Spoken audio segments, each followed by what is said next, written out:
Hi అండి అందరికీ. First of all happy women's day to all women's. ఈరోజు ప్రజ్వల్ వాళ్ళ స్కూల్లో పేరెంట్స్‌కి గేమ్స్ కండక్ట్ చేశారండి. అంటే ఈరోజు ఉమెన్స్ డే కదా! సో, ఉమెన్స్ డే సెలబ్రేషన్స్ అయితే చేశారు. సో, వాళ్ళ పిల్లలతో పాటు ఓన్లీ మదర్స్ రావచ్చు. ఇందులో పార్టిసిపేట్ చేయొచ్చు అన్నారు.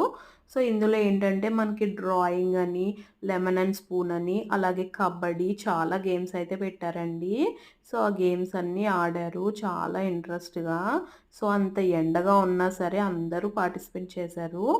సో, ఈ గేమ్సే కాకుండా కొంచెం లాస్ట్‌లో కేక్ కటింగ్ అని, డాన్స్ చేయడం అని, ర్యాంప్ వాక్ అని చాలా ప్రోగ్రామ్స్ అయితే పెట్టారు. మార్నింగ్ 1కి స్టార్ట్ చేస్తే మనకి ఈవినింగ్ 4:30 అయిందండి కంప్లీట్ అయ్యేసరికి. సో, మేమైతే ఈరోజు ఉమెన్స్ డే ఇలా సెలబ్రేట్ చేసుకున్నాం. సో, మీరెలా సెలబ్రేట్ చేసుకున్నారో నాకు కామెంట్ సెక్షన్‌లో కామెంట్ చేయండి ఫ్రెండ్స్. సో, ఉమెన్స్ డే అంటే ఎంటర్‌టైన్‌మెంట్ మాత్రమే కాదండి. మన చుట్టుపక్కల ఉన్న ఉమెన్స్‌కి ఏదైనా ప్రాబ్లమ్ ఉంటే గనక దానిని సాల్వ్ చేయడానికి ప్రయత్నించండి ఆ రోజున.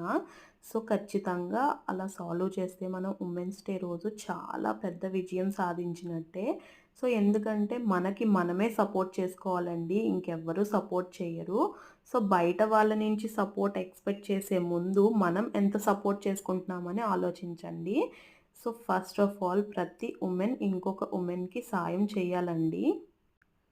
సో, చాలామంది లేడీస్‌ని అతి దారుణంగా చంపేస్తున్నారు కదండీ! సో, మనకి 2012లో నిర్భయ చట్టం కూడా వచ్చింది. ఎందుకంటే నిర్భయాని అతి దారుణంగా రేప్ చేసి చంపేశారు. సో, దానివల్ల మనకి 2012లో నిర్భయ చట్టం అన్నదొచ్చింది లేడీస్ కోసం. కానీ అదొచ్చినా అప్పటినుంచి ఎక్కడ ఏది ఆగట్లేదండి. సో, మనకి 2022లో చూస్తే మన హైదరాబాద్‌లోనే దిశ కేస్ చూసారు కదండీ! సో, అతి దారుణంగా చంపి కాల్చేశారు. సో, దాని తర్వాత ఎన్‌కౌంటర్ జరిగింది. ఎన్‌కౌంటర్ జరిగినా గానీ ఎక్కడ ఏది ఆగట్లేదండి. సో, మనకి రీసెంట్‌గా 2024 చూసుకుంటే కోల్కతాలో కూడా మనకి ఇదే పరిస్థితి. సో, ఆ అమ్మాయిని అతి దారుణంగా చంపేశారండి. సో, ఇలాంటివన్నీ జరుగుతూనే ఉన్నాయి. సో, మనం మన చుట్టుపక్కల ఉన్న లేడీస్‌కి మనమే సపోర్ట్ చేసుకోవాలండి. సో, ప్రతి ఒక్కళ్ళు మీకు తెలిసినంత వరకు ప్రతి ఒక్కళ్ళకి సపోర్ట్ చేయండి ఫ్రెండ్స్. అట్లాగే నా వీడియో నచ్చితే ఒక లైక్ చేయడం మర్చిపోకండి.